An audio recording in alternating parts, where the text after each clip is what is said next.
কি কথা সেইবোৰ আমাৰ মতলব আছে নেকি বেয়া দৰৱ কিয় দিবি বেয়া কিয় নহয় এইটো বেয়া নহয় কি এইটো বেয়া হয় নে নহয় বেয়া হয় নহয় কি ঠিক আছে কি এইটো যদি ভালে হয় আপুনি খাই খাই এইটো খাওক আমি আকৌ খাওঁ গোটেইটো খাই এইটো গোটেই এইটো একো বেয়া এইটো ঢিলা হয় এইটো ঢিলা হয় নে এইটো ঢিলা হয় নে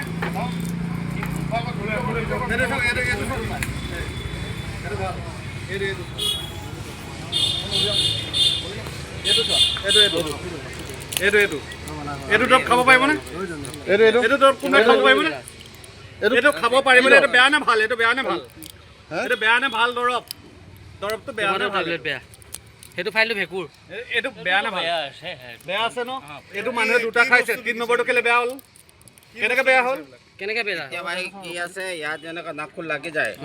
লাগি যায় যেতিয়া এৰ এইটো ওলাই নাখুনত যায় বেয়া নাখুন লাগি বেয়া হৈছে নেকি না নাখুন লাগি বেয়া নহয় এৰ ওলাই যায় ইয়াৰ কেপচুলৰ পৰা যেতিয়া বেয়া হৈ যায় কোনো মাল্টিভিটামিন হয় ভিটামিন হয় যিকোনো দ্ৰৱ হয় এৰ ওলালে এইটো কোনে চেক কৰিব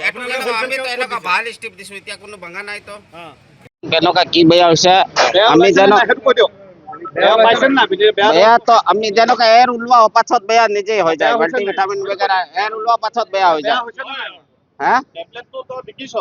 মই বিকিছো ন ঠিক আছে মোৰ ওচৰত বিল আছে হা এতিয়া মালিক আহি আছে মালিক কথা পাতিব মই ক'ব নোৱাৰো আহি আছে শিলগোপাল দাই আছে শিলগোপাল ৰাধা ট্ৰেড ক'ব নোৱাৰো এইটো কৈছে বেয়া ওলাইছে কেপচুল বিলাক কিবা টেবলেট আছিলে কৈছে বেয়া আছিলে এইটো কি চেলকেল সিটি মেক্স বুলি আছিলে এটা হা ইল্ডাৰ টৰেন্ট কোম্পানীৰ আছিলে এইটো কেলছিয়াম তেনেকুৱা কৈছে কিবা কেপচুল বেয়া ওলাইছে এটা ভিতৰত মই দেখিছো ভিতৰত বেয়া আছে কিছুমান এইটো মাল্টিভিটামিন কেলছিয়াম বিলাক কি আছে চব জেল হয় এৰ ওলোৱা পাছত বেয়া হৈ যায় মোৰ পৰা ৰিটেইলাৰ লৈ গৈছে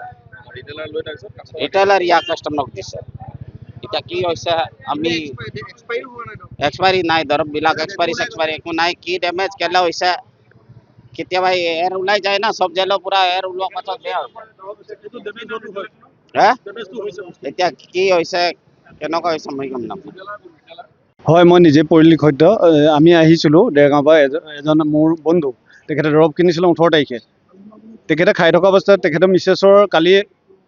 পেটৰ অসুখ হ'ল তাৰপিছতে চাইছে ফাইলত গোটেই ভেঁকুৰ উঠা দৰৱ তেখেতে ফাৰ্মাচীক ৰাতিয়ে অৱগত কৰিলে ফোন কৰিলে তাৰপিছত আজি তেখেতসকলে মাতিলে মতাৰ পিছত তেখেতৰ ফাৰ্মাচী বন্ধ আছিলে তাৰপিছত এঘণ্টামানৰ পিছত তেখেত অহাৰ পিছত ক'লে আমি অনা নিছিলোঁ ৰাধা ফাৰ্মাচীৰ পৰা আমি ৰাধা ট্ৰেডৰ পৰা দৰৱখিনি আনিছিলোঁ দৰৱখিনি অনা এনেকুৱা বেয়া আৰু এটা স্ক্ৰিপ্ট আনি দিছে সেইটোও বেয়া আমি ভাবিছোঁ গোলাঘাট ঔষধ ব্যৱসায় সন্থাই এনেকুৱা দৰৱ বেয়া দৰৱে বিকি আছে নেকি তেনেকুৱা আমাৰ পৰিলক্ষিত হৈছে আজি আহিছোঁ আমি থানাত আজাহাৰ দিছোঁ আজাহাৰ দিয়াৰ পিছত তেখেতসকলৰ সভাপতিয়ে হওক বা ঔষধ সন্থাৰ ছেক্ৰেটাৰীয়ে হওক ওকালতি কৰিছে কিনাজনহে দোষী বোলে দৰৱ যোনজনে কিনিছে তেখেতলোকৰ যিজন তেখেতৰ মাৰোৱাৰী সম্প্ৰদায়ৰ মানুহ তেখেতৰ লোকে চাথ দিছে চাথ দি পেলাই তেখেতক গাঁৱলীয়া মন্তব্য দিবলৈ সহযোগ কৰিছে আমি তাত দুখিত আমি বাৰম্বাৰ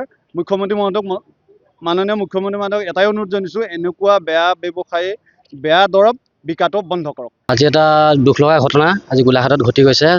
18 তাৰিখে এজন ব্যক্তিয়ে এখন ফাৰ্মাচীৰ পৰা দৰৱ কিনিছিলে কেলছিয়ামৰ দৰৱ কিনিছিলে তাৰপিছত তেওঁলোকে কণ্টিনিউ এটাকে খাই মেলি 7 দিন খালে 8 নম্বৰ টেবলেটটো খাইছে যেতিয়া ভেঁকুৰ উঠা খোৱাৰ পিছত স্বাস্থ্য একেবাৰে অৱনতি হৈ গৈছে একেবাৰে অৱস্থা বেয়া হৈ গৈছে তেতিয়া দোকানখনত আহি মেলি অৱগত কৰিলে যে আপোনালোকৰ দোকানখনত এনেকুৱা বস্তু ওলাইছে তেতিয়া তেওঁ ক'লে যে মই এইটো মোৰ তাত ষ্টক নাছিলে মই হ'লচেল ৰাধা ট্ৰেড বুলি এখন যি আমাৰ হ'লচেল আছে গোলাঘাটত তেওঁৰ পৰা আনি দিছিলোঁ 18 তাৰিখে তো 18 তাৰিখে আনি দিয়ে তেওঁ তেতিয়া গৈ মেলি আমি গোটেইখিনিয়ে এই ৰাধা ট্ৰেডত সুধিলোঁগৈ কথাটো তেওঁলোকে ইমান বেয়া ব্যৱহাৰ কৰিছে গোটেই অসমীয়া গোটেই সমাজ ব্যৱস্থাটোকে গোটেইখিনি আছে ৰাইজ সকলোৱে কৈছে যে কেছ দি দিলে দেখে যাক যি কৰি ল'লে তেনেকুৱা ধৰণৰ মন্তব্য দিছে আৰু এটা আজি মই পৰিলক্ষিত চালোঁ মানে চব ফালৰ পৰা কিছুমান আজি ভদ্ৰ মুখা পিন্ধা দালাল কিছুমান আহি তেওঁৰ লগত চাথ দিছেহি সহযোগ কৰিছে সেইটো এটা দুখিত কথা আজি তেখেতে দুজনমান আছে ভদ্ৰ মুখা পিন্ধি তেওঁলোকৰ মই নাম নাজানো বিশেষ সমাজ ব্যৱস্থাৰ লগত তেওঁলোকৰ ইমান জড়িত নাই ঔষধ ব্যৱসায় কিবা বুলি কৈছে আমি নাজানো তেনেকৈ কিন্তু তেওঁলোকে যেতিয়া বেলেগৰ লগত লাগি মেলি যেতিয়া এই কালি যেতিয়া ওকালতি কৰিছে, যেতিয়া সেই অসমীয়া ভনীজনী যেতিয়া কালি মৃত্যু হ'লহেঁতেন, তেতিয়া কিন্তু তেওঁ সেই আজি এই স্থানত আহি মেলি এটা মন্তব্য নিদিলেহিহেঁতেন। সেইটোৱে যে দুখিত আজি আমাৰ অসমীয়া হিচাপে লাজ লাগি যে বহিৰাগত বনিয়া এটাৰ লগত লগ লাগি আমাৰ অসমীয়াৰ মানুহক কেনেকৈ মৃত্যুৰ মুখলৈ ঠেলি দিছে। ঔষধ ব্যৱসায়ী সন্থাৰ প্ৰেচিডেণ্ট বুলি কৈছে এজনে, আৰু এজন ছেক্ৰেটাৰী আছিলে। হয়, আৰু ছেকেণ্ড ষ্টেপটো যেতিয়া আমি গ'লোঁ যে যি হ'ল আপুনি বেলেগ এটা ষ্টেপ দি দিয়ক, সেইটো দিছে, সেইটোও বেয়া ওলাইছে, ফাৰ্মাচীতে বেয়া ওলাইছে। তেতিয়া আমি মানে ভাবিবলৈ বাধ্য হ'লোঁ যে এইটো আকৌ যদি বেলেগেও খায় তেনেকুৱাই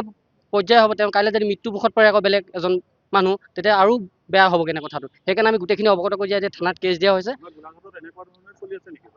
আমাৰ গোলাঘাটত আজি প্ৰায় চাই আছোঁ, ৰাধা ফাৰ্মাচী, ৰাধা ট্ৰেডবোৰ যিখন, তেওঁলোকৰ বহুত অভিযোগ আছে। সকলো ফাৰ্মাচীতে চাই আছোঁ, বহুত অভিযোগ তেওঁলোকৰ ওপৰত আমাৰ বিলাসীনা অসমক দিছেহি। আমি কিন্তু আজিলৈকে তেওঁলোকৰ ওপৰত একো ব্যৱস্থা লোৱা নাছিলোঁ। এটা কাৰণে লৈছিলোঁ ভালভাগে নিকাভাগে চলাই যাওক বুলি আমি ভাবিছিলোঁ। কিন্তু আজি আমি আহি মেলি আজি নিজে কেছ কৰিবলগীয়া হৈছে তেওঁৰ ওপৰত। তেওঁ প্ৰশাসনে কি ব্যৱস্থা লয় আমি তাত চাই ৰ'ম।